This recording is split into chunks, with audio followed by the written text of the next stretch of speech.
Well, the most exciting game of the year so far, in my opinion, happened today. It was the Bengals against the Ravens. The Ravens defeated the Bengals in overtime, 41-38, in a thrilling matchup. Offenses on display. We haven't seen a game where the offenses have just slugged it out throughout the entire game and defenses were just non-existent until today. Let's talk about the defenses for a minute. Which defense between the Ravens and the Bengals is more likely to course correct?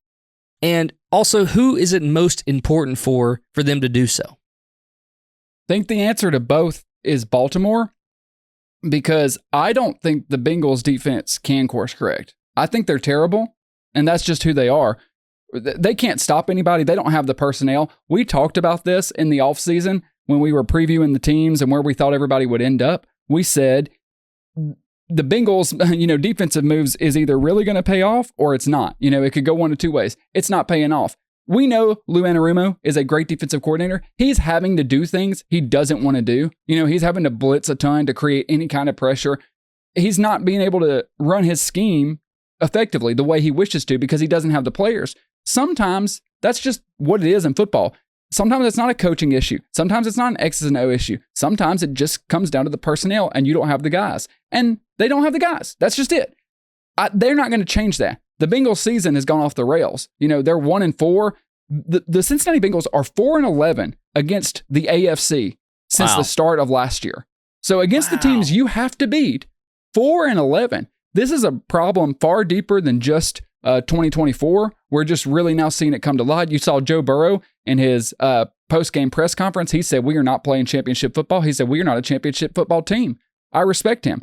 And you feel so bad because coming off the injury, Ryan, Joe Burrow, 30 for 39, 392 yards, 5 touchdowns, 1 pick, averaging 10.1, a clip.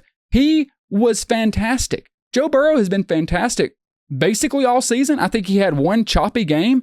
They run the ball okay, not great. Losing Joe Mixon, I think, obviously hurt them. They don't have much of a running game. But the problem is not the offense. We saw that in the Commanders game. I don't think their defense can go anywhere. I don't think they're a playoff team. I think they're just stuck in shootouts. As for the Ravens, they are a playoff team. Their defense has been more up and down. We've seen games like the Bills game where the Ravens defense puts it together and looks really good. But they're kind of reliant on big plays and splash plays and turnovers. I don't feel like the Ravens defense is consistent. I don't feel like they overwhelm you. Teams can move the football on the Ravens defense. I wonder if they're able to fix it. We knew the defense was going to take a bit of a step back, losing Mike McDonald, losing a couple players that had basically career years last year. It doesn't need to turn into the 2023 Ravens defense, but it does have to improve because you can't let everybody hang 41, 38 points on you. We talked about it last week, and you had asked me if this was the turning point for the Bengals when they beat the Panthers last week, and I said no. That was a turnover in my book, and I stand by that. I feel like I was right today. The reason is I don't think that this offense is the problem. The numbers speak for themselves. If you had Jamar Chase on your fantasy roster today, you probably won your matchup, okay? The dude went beast mode. I don't think that the Bengals can right any ship or do anything. They can't course correct. They can't fix their defense this year. It's out of the cards for them. But also last year they had struggles with it. So what did they do in the offseason? Has anybody asked that question yet? What happened in the offseason? Because it seems like nothing's improved. Yeah, they didn't do enough and that's the thing. They brought in Geno Stone, needing him to, have a better season than he has had. Not that he's been the sole problem. The Bengals are notoriously cheap. They don't spend a lot of money. The fact that they paid Joe Burrow was surprising. I don't know. I don't think this is something that gets solved. This is something that you have to wait till the offseason and have a big overhaul in the players. There's nothing you can do this season. You can make it better than what it is, being, basically what the 5th worst defense in the league, essentially, if you look at statistics, but it's not going to get much better. So let's talk about that just real quick. The rest of the season for the Bengals, is it a lost cause?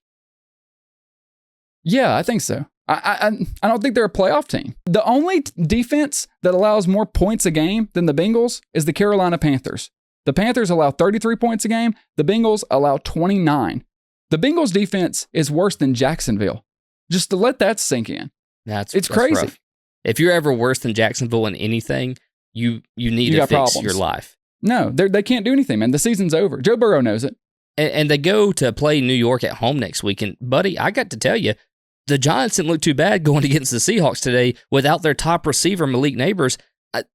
Tell me that there's not a chance that the Giants could win that football game.